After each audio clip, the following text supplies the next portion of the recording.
Dalam banyak kasus di Indonesia, seseorang yang pernah melakukan kesalahan besar bisa kembali diterima seolah tidak pernah terjadi apa-apa. Oh ya, sebelum lanjut, jangan lupa like, subscribe, dan nyalakan notifikasinya.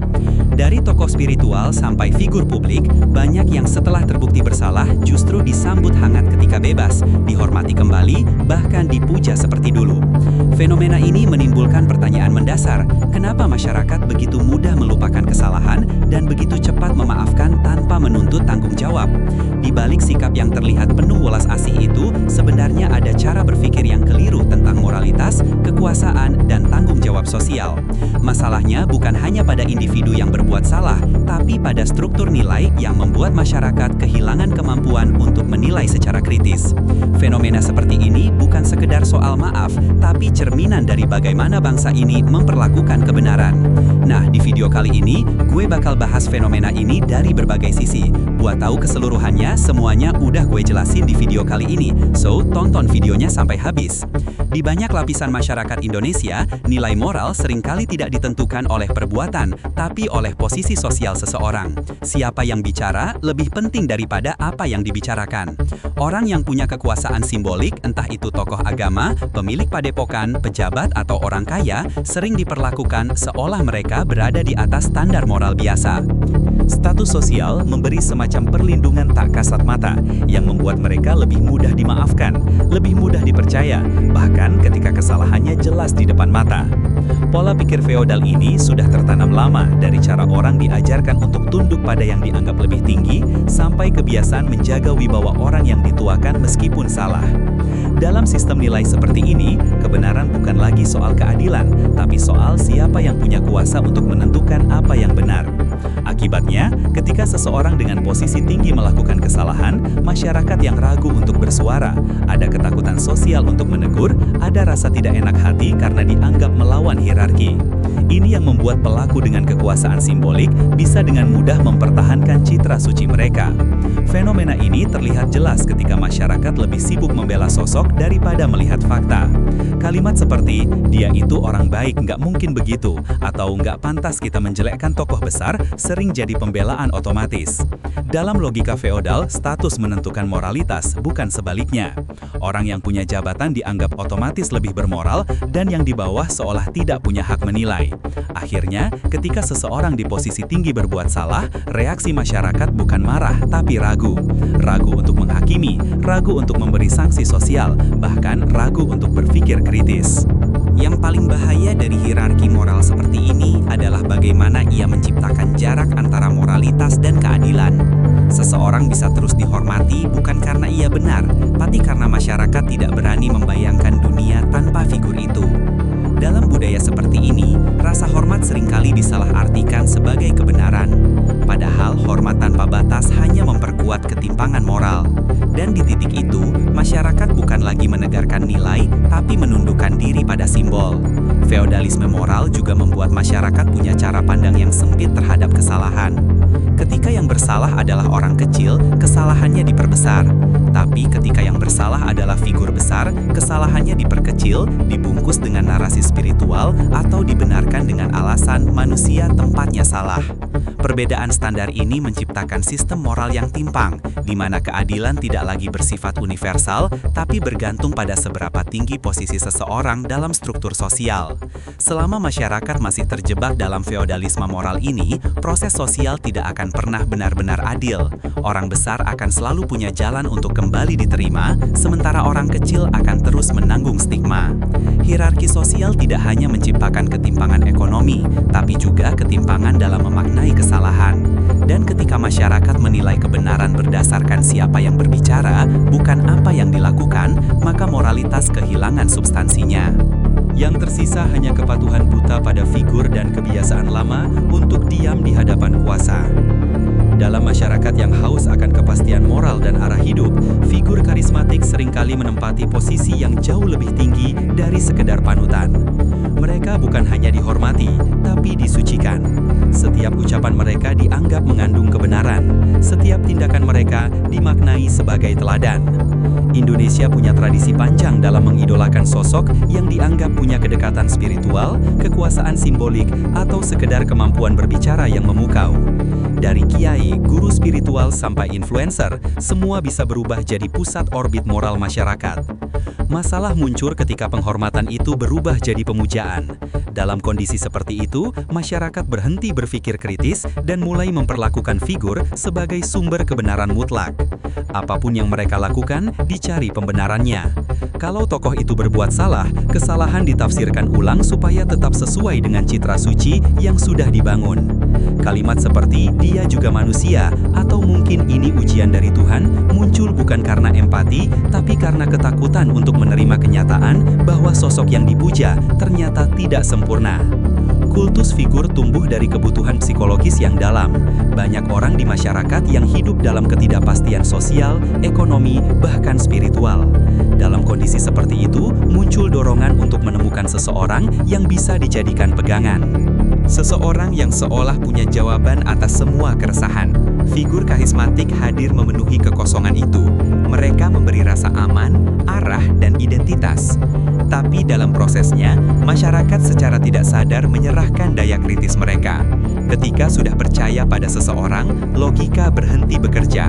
Yang tersisa hanya pembenaran. Bias otoritas seperti ini membuat masyarakat sulit memisahkan antara kebenaran dan siapa yang menyampaikannya.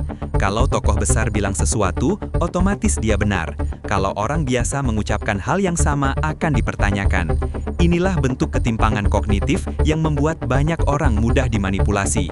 Figur dengan karisma tinggi bisa memanfaatkan kepercayaan itu untuk membenarkan tindakan apapun, bahkan yang jelas-jelas merugikan. Dan ketika akhirnya kebenaran terbuka, masyarakat tetap menolak percaya. Karena mengakui kebenaran berarti menghancurkan sosok yang selama ini mereka jadikan tempat berlindung. Kultus figur juga mematikan akuntabilitas publik, karena begitu seseorang dianggap suci, kritik terhadapnya akan dipandang sebagai serangan terhadap nilai-nilai moral atau agama yang dia wakili. Dalam situasi seperti ini, pelaku kesalahan bisa dengan mudah memulihkan reputasi. Cukup dengan tampil tenang, berbicara lembut, dan menampilkan citra spiritual. Masyarakat yang sudah terbiasa menyamakan karisma dengan kebenaran akan kembali tunduk, seolah semua yang terjadi hanyalah ujian hidup. Selama masyarakat terus mengandalkan figur untuk menentukan arah moralnya, mereka akan terus kehilangan kemampuan untuk menilai secara objektif. Dalam sistem sosial seperti ini, yang kuat bukan lagi kebenaran, tapi citra. Yang dihormati bukan lagi kejujuran, tapi wibawa. Dan selama itu terjadi, pelaku salah akan selalu punya ruang untuk bangkit, bukan karena mereka layak, tapi karena masyarakat butuh seseorang untuk tetap dipercaya. Salah satu akar paling dalam dari fenomena masyarakat yang mudah memaafkan tanpa berpikir panjang adalah ketidakterdidikan kritis. Banyak orang tumbuh di lingkungan yang tidak mendorong pertanyaan, hanya mengajarkan kepatuhan. Sejak kecil, masyarakat diajarkan bahwa yang baik adalah yang taat, bukan yang berpikir. Nilai moral diturunkan lewat hafalan, bukan lewat pemahaman. Akibatnya, begitu masuk ke ruang publik, orang lebih sibuk meniru bentuk moralitas daripada memahami isinya. Dalam sistem pendidikan yang menekankan disiplin tapi mengabaikan logika, berpikir kritis sering dianggap pembangkangan, pertanyaan dianggap kurang ajar, dan keraguan dianggap dosa. Pola pikir ini membentuk masyarakat yang patuh secara moral tapi rapuh secara intelektual. Mereka bisa menilai mana yang sopan atau tidak sopan, tapi kesulitan menilai mana yang adil dan tidak adil. Ketika menghadapi kasus moral di ruang publik, reaksi mereka cenderung emosional bukan rasional. Mereka cepat tersentuh oleh simbol-simbol kesalehan, tapi jarang mempertanyakan substansinya. Rendahnya literasi moral publik juga bikin banyak orang gagal membedakan antara moralitas pribadi dan tanggung jawab sosial. Maaf dianggap sama dengan penyelesaian masalah, dan tobat dianggap sama dengan keadilan. Padahal keduanya berada di ranah yang berbeda. Seseorang bisa saja menyesal secara pribadi, tapi tetap harus mempertanggungjawabkan kesalahannya secara sosial. Di titik ini, banyak masyarakat berhenti berpikir. Begitu pelaku menunjukkan tanda penyesalan atau ucapan religius, simpati langsung mengalir. Mereka lupa bahwa moralitas tidak berhenti di hati, tapi juga harus diwujudkan dalam tindakan nyata yang menebus kesalahan. Fenomena ini juga terkait dengan cara para media dan lembaga pendidikan membentuk cara berpikir masyarakat. Selama ini, ruang publik lebih banyak dipenuhi narasi moral yang dangkal yang hanya menilai berdasarkan citra, bukan fakta. Figur publik yang berbicara lembut dan berpakaian sopan dianggap otomatis baik, sementara yang vokal atau kritis sering dilabeli kasar.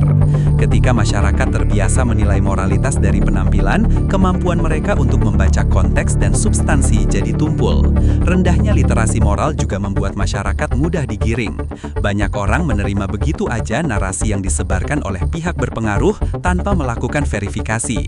Kalau tokoh agama bilang seseorang sudah tobat, publik langsung percaya. Kalau media menampilkan wajah sedih dalam liputan, empati langsung tumbuh tanpa mempertanyakan kerugian yang pernah ditimbulkan. Disinilah letak masalahnya. Moralitas publik bergantung pada narasi, bukan analisa. Akibatnya, masyarakat Indonesia jadi mudah memaafkan, bukan karena welas asih, tapi karena malas berpikir. Mereka lebih nyaman dengan moralitas instan yang memberi ketenangan daripada keadilan yang menuntut refleksi. Pendidikan yang tidak menumbuhkan daya kritis membuat banyak orang tidak mampu menilai kompleksitas moral secara utuh. Mereka lebih percaya pada simbol-simbol kesalehan daripada proses penebusan yang nyata. Selama literasi moral publik masih rendah, selama masyarakat masih diajarkan untuk patuh tanpa memahami, budaya memaafkan tanpa tanggung jawab akan terus bertahan. Karena di masyarakat yang tidak terbiasa berpikir kritis, kebenaran akan selalu kalah oleh penampilan dan keadilan akan selalu kalah oleh rasa iba. Fenomena masyarakat yang mudah menerima kembali orang yang bersalah menunjukkan bahwa kita belum benar-benar dewasa dalam memahami moralitas publik. Banyak yang masih menempatkan maaf di atas tanggung jawab, posisi sosial di atas keadilan, dan ketenangan di atas kebenaran. Selama pola pikir ini bertahan, pelaku salah akan terus punya ruang untuk kembali, sementara luka sosial tidak pernah benar-benar sembuh. Keadilan bukan hanya tentang menghukum, tapi tentang menjaga nilai agar kesalahan tidak berulang. Dan sampai masyarakat berani menegakkan itu tanpa takut kehilangan rasa damai semu, kita akan terus hidup dalam siklus yang sama, di mana kebenaran kalah oleh citra dan tanggung jawab dikalahkan oleh rasa iba. Ya itulah, gimana menurut lo tentang fenomena ini? Tulis pendapat lo di kolom komentar. Gue terima kasih sudah nonton video ini. Sampai ketemu di video selanjutnya.